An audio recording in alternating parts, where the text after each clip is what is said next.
Hello, नमस्कार प्यारे बच्चों। मैं Vijay Bansal, math lecturer, Jakhal block, district Fatehabad से, हरियाणा एजुकेशन डिपार्टमेंट। आज हम अपनी मैथ की क्लास के अंदर कुछ सीखेंगे। प्यारे बच्चों, आज जो हम करेंगे हमारे पास हमारी क्लास 12th का, ठीक है, हमारा जो चैप्टर 10th है, वेक्टर अलजेब्रा, ठीक है, उसी के बारे में आगे पढ़ेंगे। इसके अंदर हम 10.3 तक ऑलरेडी कर चुके हैं। आज हम 10.4 के बेसिक कंसेप्ट के बारे में पढ़ेंगे, जिसके अंदर आप जानते हैं, जैसे हमने पहले ही ऑलरेडी डिस्कशन की थी, कि हम वेक्टर या क्रॉस प्रोडक्ट, ठीक है, इसके बारे में हम स्टडी करेंगे, इसके बारे में हम जानेंगे, ठीक है। अब इसके अंदर क्या चीज़ रहेगा हमारे पास, सबसे पहले आपके पास क्या रहता है सिस्टम, इसमें ये चीज़ समझने की है। डॉट प्रोडक्ट के अंदर आपके पास क्या है, जब हम डॉट प्रोडक्ट करते हैं तो आपको जो आंसर मिलता है वो एक स्केलर नंबर होता है हमारे पास, ठीक है। और वेक्टर प्रोडक्ट के अंदर जब हमें एक आंसर मिलता है तो वो आपकी वेक्टर फॉर्म के अंदर हमारे पास होता है, ठीक है। जैसे जस्ट लाइक मान लीजिए आपके पास, जस्ट हम एक थिंग की बात करते हैं, आपके पास अगर फोर्स इस तरफ से अप्लाई होकर इस तरफ जा रहा है, मतलब ए वेक्टर है ये, इस तरह मान लीजिए हमारे पास बी वेक्टर है, मींस आपके पास इस तरह से डायरेक्शन जा रही है ये। इट मींस जो थंब है आपके पास उस तरफ से किस तरफ वर्क हो रहा है उस चीज को रिप्रेजेंट करेगा। मान लीजिए अगर आपके पास उल्टी इस चीज के अंदर डायरेक्शन में आप ये फोर्स अप्लाई कर रहे हैं, ठीक है, अपोजिट डायरेक्शन के अंदर, देन इट मीन्स डाउनवर्ड्स काम करेगा, ठीक है। जैसे आप देख भी रहे हैं, आपको दिखाई दे रहा होगा फिगर्स के अंदर। जैसे हम जस्ट एक चीज़ और मान लेते हैं, ऐसे एक स्क्रू लेते हैं, ठीक है। अगर हम इस तरफ से, ठीक है, डायरेक्शन यूं लगा रहे हैं, आप देख रहे हैं थंब फिंगर्स की तरफ जा रहा है, ठीक है, तो आप देख रहे हैं जो स्क्रू है हमारे पास वो आपके पास, ठीक है, इस चीज़ जो हमारे पास कागज लेगा उसको चीरता हुआ ऊपर की तरफ जा रहा है।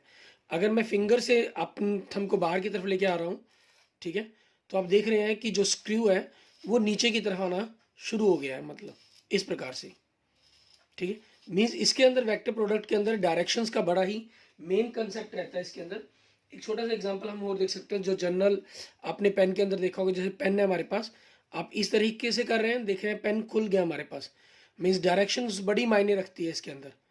और आपने वापस इसको अपोजिट डायरेक्शंस के अंदर रोटेट किया, ठीक है, मीन्स बी टू ए हो गया आपस में, तो वो डाउनवर्ड डायरेक्शंस के अंदर चला गया, ठीक है। तो इस प्रकार से हमारे पास जो वेक्टर्स हैं वो काम करता है। मींस जब आप क्रॉस प्रोडक्ट के अंदर एक वेक्टर की दूसरे वेक्टर से क्रॉस प्रोडक्ट करते हैं तो वो हमारे पास क्या चीज होगा, वेक्टर ए का मैग्नीट्यूड, वेक्टर बी का मैग्नीट्यूड, और एंगल इसके अंदर हमारे पास थीटा हो जाता है, साइन थीटा, ठीक है, ये हो जाएगा। और एन वो डायरेक्शन वेक्टर हमारे पास, ठीक है। जैसे मान लीजिए अगर हम कहें कि एक कोई वेक्टर ए है हमारे पास, ठीक है, ये कोई वेक्टर बी है हमारे पास, ठीक है, और ये उन दोनों के बीच में बनने वाला एंगल है हमारे पास, ठीक है। तो हमारे पास जो एन हमारा यूनिट परपेंडिकुलर वेक्टर मान लीजिए ये हो गया, ठीक है, ये एन हमारा यूनिट परपेंडिकुलर वेक्टर हो गया, क्लियर। जो आपके पास वो अप एन पॉजिटिव दिखा रहा है तो ये एन नेगेटिव आपके पास यूनिट वेक्टर दिखाएगा हमारे पास, क्लियर। अगर हमारे पास इसमें चीज़ ख्याल रखनी होती है कि आपके पास ये पोर्शंस बन गया।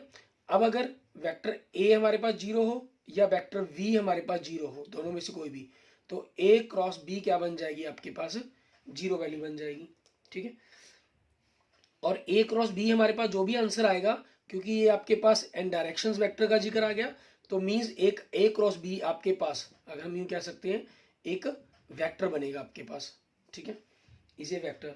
और अगर हम ये मान लें कि ए और बी आपके दो, जैसे हमने जीरो माने, कि अगर ये जीरो नहीं है, ठीक है, और आपके पास ए क्रॉस बी आ रहा है equal to zero, it means क्या हुआ, आपके जो वेक्टर ए और वेक्टर बी हैं वो आपस में एक दूसरे के पैरेलल होंगे, ठीक है। किस तरीके से पैरेलल हुए, क्योंकि अगर ये जीरो नहीं है तो आपके पास इस वैल्यू के according it means sine theta zero हुआ, ठीक है। साइन थीटा जीरो होने का मतलब क्या हुआ, थीटा इक्वल टू 0 डिग्री या 180 डिग्री, ठीक है। उस सिचुएशन के अंदर क्या बनती है वो आपकी, वो पैरेलल की ही कंडीशंस बनती है हमारे पास, ठीक है। और थीटा अगर आपके पास पाई हो, ठीक है, मीन्स पाई बाई 2 मान लीजिए 90 डिग्री हुआ, ठीक है, तो साइन 90 की वैल्यू क्या बन जाती है हमारे पास 1। सो ए क्रॉस बी क्या बन जाएगा आपके पास, वेक्टर ए का मैग्नीट्यूड इंटू वेक्टर बी का magnitude into an unit perpendicular direction vector हमारा, ठीक है, ये चीज़ आ जाएगी। और इसके अंदर आपके पास अगर एंगल निकालना हो आपको साइन थीटा, तो इसमें ये रहेगा vector A cross vector B का मैग्नीट्यूड, ठीक है, क्योंकि एन डायरेक्शंस वेक्टर को हमने खत्म करना है, अपॉन में वेक्टर ए और वेक्टर बी का मैग्नीट्यूड हमारे पास, ठीक है, ये चीज़ बन जाएगी। अगर आपको an unit perpendicular direction vector निकालना हो तो आप ए क्रॉस बी, ठीक है, ये चीज़ लिख सकते हैं। और साथ में हमारे पास हमारा जो पोर्शन है means A N unit vector निकालना है, तो आप ए वेक्टर का मैग्नीट्यूड इंटू बी वेक्टर का मैग्नीट्यूड इंटू साइन थीटा लिख सकते हैं, ठीक है, यहाँ से ये चीज़ बन जाएगी आपके पास इस पोर्शन के अंदर। क्लियर?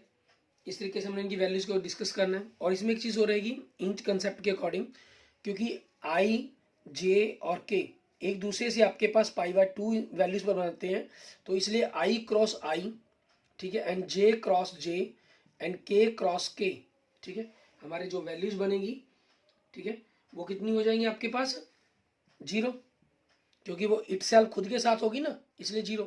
लेकिन आई क्रॉस जे की जब हम बात करें तो वो आई हमारा नेक्स्ट के बन जाएगा, X axis to Y axis हो गया ना, तो के बन जाएगा। लेकिन अगर वाई एक्सिस टू के एक्स एक्सिस हो तो वो माइनस के बन जाएगा हमारे पास, ठीक है।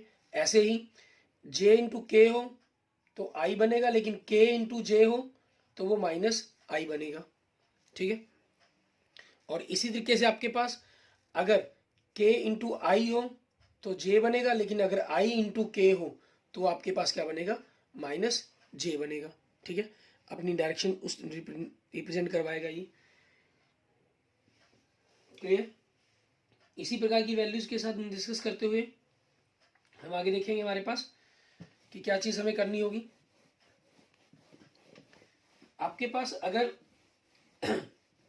ए और बी दोनों वेक्टर, ठीक है, एक ट्रायंगल है आपके पास, ठीक है, उसकी दो एडजेंट साइड्स को रिप्रेजेंट करें, मान लीजिए vector A and vector B, ठीक है, तो जो एरिया बनेगा हमारे पास वो क्या हो जाएगा, आपके पास half vector A cross vector B का मैग्नीट्यूड, ठीक है, ये जो बन जाएगी हमारे पास अगर ट्रायंगल की दो कोई साइड्स दी गई हैं आपको। क्लियर? और अगर ये एक पैरेललोग्राम की होंगी, ठीक है, मान लीजिए पैरेललोग्राम के दो एडजेक्ट वेक्टर बनते हैं, ये vector A and vector B, तो ये क्या हो जाएगा, vector A cross vector B का मैग्नीट्यूड, ये हमारे पास एरिया बन जाएगा पैरेललोग्राम का, ठीक है। इस तरीके से हम उनके एरिया को फाइंड आउट करेंगे। और आगे हम कुछ प्रॉपर्टीज के बारे में डिस्कस करते हैं कि इनकी जो प्रॉपर्टीज है वो हमें किस प्रकार से निकालनी होगी। अच्छा, इसमें जैसे मैंने आपको एन यूनिट वेक्टर के बारे में बताया था कि ए क्रॉस बी आपके पास अपॉन में आप वेक्टर ए और वेक्टर बी का मैग्नीट्यूड इंटू साइन थीटा करेंगे, ठीक है। लेकिन ये चीज़ बनती क्या एक्चुअल में, vector A cross vector B upon में vector cross A vector B का मैग्नीट्यूड, ठीक है, क्योंकि ए क्रॉस बी आपके पास क्या चीज़ है, वेक्टर। वेक्टर कैसे निकालते हैं हम, वेक्टर ए का मैग्नीट्यूड वेक्टर बी का मैग्नीट्यूड इंटू साइन थीटा, ठीक है, इंटू एन यूनिट वेक्टर। तो ये एक प्रकार से आपके पास क्या चीज़ है, इस चीज़ का मैग्नीट्यूड ही है और यही आपके पास उसकी डायरेक्शंस को रिप्रेजेंट करवाता है, ठीक है। तो हम जो सब सोल्व करेंगे तो हमारे पास एंगल नहीं होता कई क्वेश्चंस के अंदर, तो फिर हम इस फार्मूले का यूज करते हैं वहां पर। अच्छा, इसकी प्रॉपर्टीज, डिस्ट्रीब्यूटिव प्रॉपर्टी, जैसे मान लीजिए ए वेक्टर को आप बी प्लस सी के साथ क्रॉस करवाएं, ठीक है, तो आपके पास ये किसके इक्वल होगा, ए क्रॉस बी प्लस ए क्रॉस सी। जैसे मैंने आपको डॉट प्रोडक्ट के अंदर बताया भी था कि इसके अंदर एक चीज़ का खास ख्याल रखना होता है कि जो वेक्टर आगे लिखा होगा उसको आगे ही लिखेंगे, जो पीछे लिखेगा उसको पीछे ही लिखेंगे। मान लीजिए अगर आप इसको यूं करते A vector plus vector B into vector C, तो ये सी वेक्टर पीछे है तो इसको पीछे ही लिखा जाएगा, A cross C plus B cross C, ठीक है, ये चीज़ बन जाएगी हमारे पास। हाँ, जैसे लैम्डा मान लीजिए ए क्रॉस बी करें आप, उसके साथ लैम्डा की मल्टीप्लाई करें, या लैम्डा को पहले ए से, क्योंकि लैम्डा एक स्केलर नंबर है, ठीक है, मीन्स इससे मल्टीप्लाई कर लें फिर बी से मल्टीप्लाई करें, या ए, क्योंकि लैम्डा आपके पास स्केलर है, इसको पहले बी से मल्टीप्लाई कर लें फिर आप कर लें, ठीक है, या पहले मान लीजिए आप क्रॉस ही कर लें, इसको आगे पीछे कहीं भी लिख लें तो कोई प्रॉब्लम नहीं है आपके पास ही, ये कंसेप्ट आपके पास, क्योंकि वो स्केलर नंबर हो गया, ठीक है, उस चीज़ के कारण इस प्रॉपर्टी को ये होल्ड कर जाएगा हमारे पास। और अगर हमारे पास ए क्रॉस बी की हम वैल्यू को निकालेंगे किस तरीके से हमारे पास, ठीक है, उस चीज़ के बारे में बात देखते हैं हम। मान लीजिए अगर आपका ए वेक्टर हमारे पास a1 i, ठीक है, a2 j and a3 k, ये चीज़ है, एंड वेक्टर बी हमारे पास, ठीक है, b1 i plus b2 j plus B3 के है। ठीक है, हमें क्या करना है, इन दोनों की क्रॉस प्रोडक्ट करनी है। अब इस क्रॉस प्रोडक्ट को करने के लिए हमें क्या करना होगा, ठीक है, हम दोनों की क्रॉस प्रोडक्ट करेंगे। क्रॉस प्रोडक्ट के लिए आपने जैसे पहले इसको A1 को B1 से किया, A1 B1, ये तो स्केलर नंबर है, I क्रॉस I, ठीक है। फिर A1 को आपने B2 से किया, I क्रॉस J, ठीक है, क्योंकि मैं A को आगे लिख रहा हूं तो इस कंसेप्ट को मैंने आगे लिखा। फिर A1 को उससे मल्टीप्लाई किया, A1 B3 I cross K, ठीक है, A1 से हो गया आपके पास। अब हमें A2 को करेंगे, A2 B1 J cross I plus A2 B2 J cross J plus A2 B3 J cross K, ठीक है हमारे पास। अब A3 वाले को करना, A3 B1, ठीक है, K cross I plus A3 B2 K cross J plus A3 B3 K cross K, ठीक है। अब जैसे आप जानते हैं कि K क्रॉस K, इन सभी की अगर हम वैल्यूज की बात करें, I क्रॉस I क्यों, I unit vector into sine, इनके बीच में एंगल 0 डिग्री हो गया, एंड डायरेक्शंस वेक्टर, और ये आपके पास क्या हो जाएंगे 1 1, ये 0 तो 0 आया। इट मींस आपके पास J cross J and K cross K आपके क्या बने, 0 बने। हमने I क्रॉस J को K लिखा, क्यों लिखा हमने डिस्कस किया, उसके चीज के अकॉर्डिंग देखते हैं हम क्या बनेगा। ये I का मैग्नीट्यूड इंटू J का मैग्नीट्यूड, ठीक है, इंटू साइन, दोनों के I J, आपके पास ये एक्स एक्सिस का हो गया, वाई एक्सिस का, एक्स एक्सिस और वाई एक्सिस के बीच में एंगल कितने का बनेगा, 90 डिग्री का, मींस π/2। और डायरेक्शन वेक्टर जैसे हमने बात की थी, मान लीजिए आपके पास आप I2 J I, आपने इस पोजीशन से इस पोजीशन पर जा रहे हैं, I2 J जा रहे हैं, ठीक है, तो वेक्टर आपके पास थंब ऊपर की तरफ है, पॉजिटिव हुआ। लेकिन अगर आप J2 I आ रहे हैं, मीन्स इस तरीके से आपकी फिंगर्स चल रही है, तो माइनस के नीचे की तरफ चला गया आपके पास, ठीक है। तो यहाँ पर आपका जो n यूनिट डायरेक्शन वेक्टर है वो क्या बनेगा आपका, k वेक्टर, ठीक है। इसे ये one sine 91, so this value is equal to k। और अगर ये j क्रॉस I होता तो ये क्या हो जाएगा, माइनस k हो जाएगा, ठीक है। अब इन्हीं चीजों की हम वैल्यू को पुट करेंगे यहाँ पर। आपका जो साइकिल है चलता है वो I टू J फिर K, मीन्स इस प्रकार से चलेगा, ठीक है। अपोजिट डायरेक्शन हुई तो नेगेटिव हो जाएगा, I क्रॉस I 0 खत्म, I क्रॉस J तो K बन जाएगा, A1 B2 K, A1 B3 I into K, ठीक है। उल्टी डायरेक्शन होगी क्योंकि डायरेक्शन ये चल रही है, तो ये माइनस J बन जाएगा, A1 B3 J plus A2 JI उल्टी डायरेक्शन होगी, ठीक है। उल्टी डायरेक्शन होने के कारण क्या हो जाएगा, माइनस K हो जाएगा, A2 B1, ठीक है, माइनस K हुआ तो आपके पास ये साइन चेंज हो जाएगा आगे का, ठीक है, ये चीज बन गई। J 0 हो गया, और A2 B3 J into K तो क्या बन जाएगा, I बन जाएगा, पॉजिटिव I प्लस, ठीक है। उसके बाद हमारे पास A3 B1 K into I, तो J बनेगा आपके पास A3 B1, ठीक है, J बन गया हमारे पास, A3 B2 K इंटू, ठीक है, K इंटू J उल्टी बन गया हमारे पास, तो माइनस I बन जाएगा आपका, और ये K इंटू K 0, यहां से K वालों में से common A1 B2 minus A2 B1 K unit vector plus J वाले देखें आपके पास, J वाले ये हमने K वाले लिख लिए पहले, कोई दिक्कत नहीं है, उल्टा करके लिख लेंगे, वो बाद में पीछे लिख लेंगे। J वाले आपके पास एक तो ये हो गया A3 B2 सॉरी B1, ठीक है, और माइनस A1 B3, ये आपके पास J वाले हो गए, प्लस, ठीक है, A2 B3 माइनस A3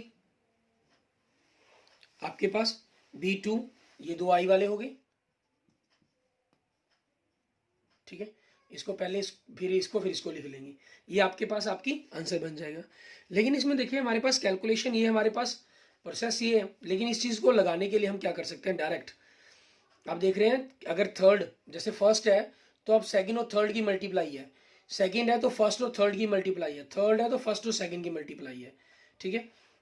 इसी चीज को अगर आप इस प्रकार से भी कर सकते हैं, ए क्रॉस बी, ठीक है, मैट्रिक्स फॉर्म का यूज करेंगे हम, आई जे के, A1 A2 A3 B1 B2 B3,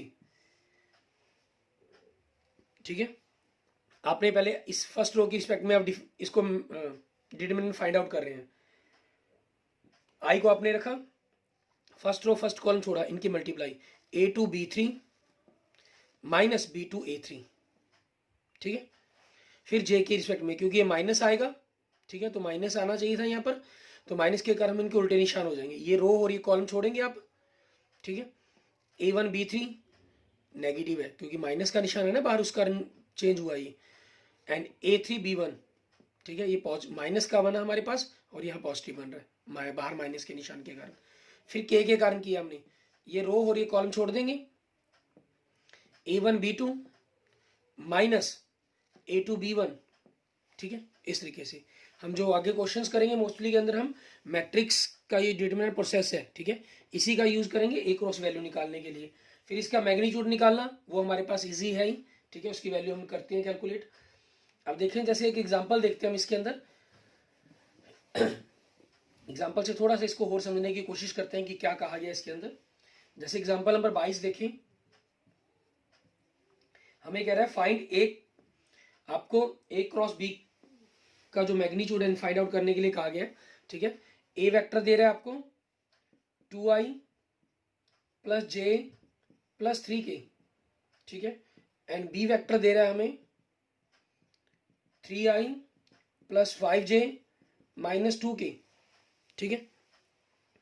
हमें ए क्रॉस बी का मैग्नीट्यूड निकालना है, तो पहले तो ए क्रॉस बी निकाल लें, आई जे के, इनके कोफिशिएंट 2 1 3, फिर बी के कोफिशिएंट 3 5 माइनस 2। अब आई की रिस्पेक्ट में -2 -15 माइनस जे की रिस्पेक्ट में, इस रो इस कॉलम को छोड़ा, -4 -9 प्लस के की रिस्पेक्ट में, इस रो इस कॉलम को छोड़ा, 10 -3, आपके पास क्या आ गया ये -17i, माइनस माइनस प्लस हो जाएगा, प्लस 13j प्लस 7k, ठीक है, ये आपके पास बन गया। अब हमें इसका मैग्नीट्यूड निकालना है, ए क्रॉस बी का मैग्नीट्यूड, ठीक है, तो आपके पास क्या हो जाएगा, -17 की पावर 2, 13 की पावर 2 एंड 7 की पावर 2। 17 का स्क्वायर कितना बन जाएगा 289, 13 का 169 एंड 7 का 49, ठीक है। अब इनको जोड़ना है, 9 9 18 27, कैरी 2 हो गया, ठीक है, 6 और 4 10, 10 और 18, 18 और 2 20, कैरी 2 2 2 4 4 1, ठीक है, 507। ये हमारे पास हमारे क्वेश्चंस का आंसर बन जाएगा, ठीक है। ऐसे ही हमारे पास देखते हैं हमारा नेक्स्ट क्वेश्चन। इसमें क्या कह रहा है, कहना find a unit vector perpendicular to, ठीक है, हमारा एग्जांपल नंबर 23, कहना find a unit vector perpendicular to each of the vectors a plus B and a minus B, ठीक है, इन दोनों के परपेंडिकुलर यूनिट वेक्टर निकालना है मुझे। तो a वेक्टर इन्होंने दिया हुआ है हमें, ठीक है, क्या दिया हुआ है, i प्लस जे प्लस के वेक्टर, ठीक है, एंड b वेक्टर दिया गया आपको i प्लस 2j, ठीक है, प्लस 3k, हमारे पास ये चीजें दी गई हैं हमें, ठीक है, ठीक है। अब हमें क्या करना है, सबसे पहले तो दोनों वेक्टर्स को जोड़ना है, उसके बारे में कहा गया है। दोनों को आप जोड़ते हैं, आई जोड़ा तो 2i बन गया हमारे पास, j 3j बन गया, ठीक है, प्लस k प्लस 4k बन गया हमारे पास, ठीक है। और दूसरी तरफ हमें क्या करना है, a माइनस बी, ठीक है, दोनों का डिफरेंस पता करने के लिए कहा गया, i माइनस आई 0i हो गया हमारे पास, ठीक है, j माइनस 2j तो -1j बन गया, 1 माइनस 3 -2k बन गया हमारे पास। अब हमें क्या कहा इन्होंने कि यूनिट वेक्टर पता करना है perpendicular to each of the vectors, इन दोनों जो ये नए वेक्टर बने हैं इन दोनों के ही परपेंडिकुलर हो, मतलब वो आपके पास, ठीक है। तो एक प्रकार से मान लीजिए मैं उसको सी वेक्टर मान लेता हूँ, जो दोनों के आपके पास परपेंडिकुलर बनाना है हमें, ठीक है, दोनों के परपेंडिकुलर होगा तो किस चीज के क्या करेंगे, ए प्लस बी वेक्टर, ठीक है, इनका परपेंडिकुलर वेक्टर पता करना है मुझे। तो वो कैसे मिलेगा मुझे, इन दोनों के पहले तो मुझे क्रॉस प्रोडक्ट करनी पड़ेगी, ठीक है, हम क्रॉस प्रोडक्ट करेंगे। क्रॉस प्रोडक्ट के लिए आई जे के, ठीक है, हमने डिटरमिनेंट निकालना है। कोफिशिएंट आई जे के 2 3 4, फिर 0 -1 एंड -2 आई के साथ, ठीक है। इनकी वैल्यू निकाल लेते हैं हम, डायरेक्ट ही वैल्यू कैलकुलेट कर लेते हैं। आई के लिए -6 प्लस 4 तो -2 बन जाएगा आपके पास, इट मीन्स -2i। जे के लिए -4 और ये 0 हो जाएगा, तो आपका क्या बन गया, जे के लिए कर रहे हैं माइनस जे था, माइनस माइनस प्लस हो जाएगा, +4j, ठीक है।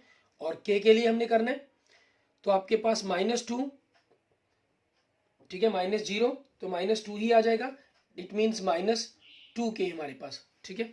इन दोनों की क्रॉस को हमने वेक्टर सी मान लिया, क्योंकि मुझे इसका हमें यूनिट वेक्टर परपेंडिकुलर पता करना है। यूनिट वेक्टर परपेंडिकुलर मतलब क्या हुआ, आपको एन वेक्टर निकालने हैं, दो वेक्टर की अगर आप क्रॉस प्रोडक्ट करते हैं उनको उनके मैग्नीट्यूड से डिवाइड करके, ठीक है। एन यूनिट वेक्टर निकालने के लिए कहा गया है, क्योंकि हमने already a + b a - b चल रहा है, ठीक है, तो इसलिए हमने उस वेक्टर को सी मान लिया एक प्रकार के, ठीक है। अब इस सी के वेक्टर का क्या करें हम, मीन्स आपने अगर आप इस पूरे को ए और इसको बी मानते हैं तो a × b निकालिए आपने। अब उस a × b का आपको मैग्नीट्यूड चाहिए, ठीक है। तो मैग्नीट्यूड -2 की पावर +4 की पावर +-2 की पावर, ठीक है। तो कितनी बन जाएगी हमारे पास, 4 + 16 + 4, इट मीन्स √24। √24 के अगर आप फैक्टर बनाते हैं तो √2√6 ये बन जाएगा। अब यूनिट एन वेक्टर आपको जो पता करना है, ठीक है, यूनिट, ठीक है, वेक्टर परपेंडिकुलर पता करना है, इट मीन्स एन वेक्टर पता करना है। तो वो कैसे पता चलता है, दोनों वेक्टर को उनके मैग्नीट्यूड से डिवाइड करने पर। ये a × b हो गया, ये a × b का मैग्नीट्यूड हो गया आपके पास। तो आपको इन्होंने सी वेक्टर, हमने सी वेक्टर माना, तो सी वेक्टर को सी वेक्टर के मैग्नीट्यूड से डिवाइड करना है हमें, ठीक है। और ये वेक्टर आपके पास क्या है, -2i + 4j -2k। हम क्या करेंगे, इसको 2√6 से डिवाइड कर देंगे। 2√6 से डिवाइड करने पर आप इन तीनों के लिए अलग अलग लिख दें, ठीक है, आपके पास आपका आंसर बन जाएगा। इसके नीचे अलग करेंगे तो -1/√6i, 4 के नीचे अलग करेंगे तो 2 बन जाएगा 2√6j, माइनस के करेंगे -1/√6k, ठीक है। इस तरीके से आपके पास आपका ये वेक्टर आ जाएगा, हमारे पास पूरा का पूरा यूनिट, ठीक है, यूनिट वेक्टर आ गया आपका। क्लियर। आगे देखते हैं, हमारे पास ऐसे ही हमारा नेक्स्ट एग्जाम्पल नंबर 24, उसके अंदर हमें क्या करना होगा, ठीक है। एग्जाम्पल नंबर 24 में देखिए आपको क्या कह रहा है, ये कहना find the area of the triangle having the points, ठीक है। आपको ट्रायंगल के 3 पॉइंट्स दिए गए हैं, आपको उस ट्रायंगल का एरिया फाइंड आउट करने के लिए कहा गया है। एग्जाम्पल नंबर 24, एक ट्रायंगल के तीनों वर्टेक्स दिए गए हैं ABC, ठीक है। ए के वर्टेक्स 1 1 1 दिया गया है, और बी के वर्टेक्स आपको 1 2 एंड 3 दिए गए हैं, और सी के वर्टेक्स आपको 2 3 1 दिए गए हैं, ठीक है। ये आपको ट्रायंगल के वर्टेक्स दिए गए हैं, आपको एरिया फाइंड आउट करने के लिए कहा गया है, ठीक है। आप देखेंगे एक्सरसाइज का जो क्वेश्चन नंबर 9 है, ठीक है, वो बिल्कुल सेम इसी टाइप का क्वेश्चन है आपका। उसके अंदर भी आपको वर्टेक्स दिए गए हैं, ठीक है, सिंपल वर्टेक्स का फर्क डिफरेंस है और कुछ नहीं है, ठीक है। एक्सरसाइज का क्वेश्चन बिल्कुल सेम डिटो इस तरीके से आपको करना है। अब हम क्या करेंगे, इसके लिए हमें कोई भी दो वेक्टर चाहिए, आप A B A C B C किसी भी पॉइंट के अकॉर्डिंग निकाल लीजिए। मान लीजिए हम इसके अकॉर्डिंग निकाल लेते हैं ए बी वेक्टर, तो क्या हो जाएगा, position vector of B minus position vector of A. B की पोजीशन क्या है, i + 2j + 3k -i - j - k, it means 0i + j + 2k, ठीक है। ये आपके पास ए बी वेक्टर आ गया। क्लियर। उसके बाद हम क्या करते हैं, हमारा ए सी वेक्टर निकालेंगे। इसको ए पॉइंट के अकॉर्डिंग कर रहे हैं, तो ख्याल रखना है हमें, डायरेक्शन उसी पॉइंट से निकलती हुई वो आपका पॉइंट, इनिशियल पॉइंट सेम होना चाहिए हमेशा, ठीक है ना। उस चीज़ का हमें इसके अंदर खास ख्याल रखना होता है। ऐसा नहीं है कि ए बी वेक्टर को हम बी सी वेक्टर से मल्टीप्लाई कर क्रॉस कर देंगे, ठीक है। तो उसमें आपका सारा सिस्टम ही, हमारा जो डायरेक्शन है वो सब चेंज हो जाएंगी। वैसे तो मैग्नीट्यूड निकालना है, लास्ट में आपके पास आंसर सेम आ जाना है, लेकिन क्योंकि वेक्टर की क्रॉस प्रोडक्ट भी कहीं के अंदर करनी पड़ेगी, वहां तक का कंसेप्ट हमारा वो रॉन्ग हो जाता है। तो AC में क्या हो गया, position vector of C minus position vector of A। C की पोजीशन क्या है आपके पास, 2i plus 3j plus k minus i minus j minus k, ये आपके पास हो गया। क्योंकि OA वेक्टर आपके पास क्या है, i plus j plus k, और OB वेक्टर क्या है आपके पास, मतलब i plus 2j plus 3k, ठीक है। एंड OC वेक्टर क्या है हमारे पास, 2i plus 3j plus k, ठीक है। 2i में से गया तो i plus 2j plus 0k। अब हमें क्या करना है, इन दोनों की क्रॉस प्रोडक्ट, क्योंकि हमें एरिया निकालना है, ठीक है। i j k, A B के कोफिशिएंट्स 0 1 2 और इसके 1 2 0, ठीक है। अब हमें इसको कैलकुलेट करना होगा। i के लिए कैलकुलेट करेंगे 0 माइनस 4, ठीक है, माइनस j, j के लिए करेंगे आपके पास 0 माइनस 2, ठीक है, माइनस माइनस क्या हो जाएगा, प्लस 2 बन जाएगा आपके पास, ठीक है। एंड k के लिए हमारे पास, आपके पास ये रो और कॉलम छोड़ा हमने k के लिए, ठीक है। 0 माइनस 1 तो क्या हो जाएगा, माइनस k, ठीक है, आपके पास ये आ गया। उसके बाद इसका magnitude, A B cross A C vector का मैग्नीट्यूड माइनस 4 की पावर 2, इनके कोफिशिएंट 2 की पावर माइनस 1 की power, it means 16 plus 4 plus 1 under 21, ठीक है। So area of triangle ABC half into A B vector into A C vector, वो आपकी choice है। आप, मैंने ए बी और ए सी किए हैं, आप इसको बी ए इंटू बी सी करें या सी से सी ए इंटू सी बी करें, उसमें कोई प्रॉब्लम नहीं है, एरिया सेम रहेगा आपके पास, ठीक है। 1/2 अंडर 21, ठीक है, स्क्वायर यूनिट्स, ये हमारे पास हमारी ट्रायंगल का एरिया आ जाएगा। क्लियर। उसके बाद देखते हैं हमारे पास हमारा लास्ट एग्जांपल, ठीक है, एग्जांपल नंबर 25। इसके अंदर क्या करना होगा हमें, इसमें आपके पास एक पैरेललोग्राम का एरिया फाइंड आउट करने के लिए कहा गया, ठीक है। कहना find the area of parallelogram whose adjacent sides are gives by the vectors, ठीक है। पैरेललोग्राम की adjacent sides दी गई हैं 3i plus j plus 4k and vector b के रूप में i minus j plus k, ठीक है। तो a क्रॉस b करना है आपको, i j k, ठीक है, कोफिशिएंट 3 1 4 एंड 1 माइनस 1 1, i के लिए 1 माइनस माइनस प्लस 4 तो 5 हो गया आपके पास, ठीक है। माइनस j के लिए, ठीक है, 3 माइनस 4 माइनस 1 आ गया तो माइनस माइनस प्लस हो गया, ठीक है। आगे k के लिए हमारे पास आपने ये रो और ये कॉलम छोड़ दिया, ठीक है। -3 -1 -4 हो जाएगा, इट मीन्स -4k, ठीक है, ये चीज आ गई हमारे पास। उसके बाद क्या करना है, a क्रॉस b करेंगे आप, ठीक है, इसका मैग्नीट्यूड पता करेंगे, और इसके मैग्नीट्यूड के लिए क्या करना होगा हमें, 5 की पावर 2 प्लस 1 की पावर 2 प्लस -4 की power 2, it means 25 plus 1 plus 16, ठीक है। आपने इन दोनों सभी को ऐड कर देंगे 42, ठीक है। सो एरिया ऑफ पैरेललोग्राम क्या बन गया आपके पास, √42 स्क्वायर यूनिट्स, ठीक है। ये आपके पास आपके क्वेश्चंस का आंसर बन जाएगा। Clear. Okay okay, thank you friends, thank you students. आगे आप इन एक्सरसाइज के क्वेश्चंस को करके देखेंगे, ठीक है। इसके अंदर आपके पास अगली एक्सरसाइज 10.4 के अंदर लगभग 12 क्वेश्चंस दिए गए हैं, बड़े ही इजी क्वेश्चंस हैं, ठीक है। इनको आप ट्राई करें, और किसी भी प्रकार की प्रॉब्लम के लिए आप मुझे मैसेज करेंगे, कमेंट कर सकते हैं, ठीक है। अगर वीडियो अच्छी लगे तो इसको लाइक करें, अपने दोस्तों मित्रों के साथ इसको जरूर शेयर करें, ठीक है। और अगर आपने यूट्यूब चैनल को अभी तक सब्सक्राइब नहीं किया है, ठीक है, तो मेरे यूट्यूब चैनल विजय जाखल बंसल मैथ को जरूर सब्सक्राइब करें। Okay, thank you friends, thank you students.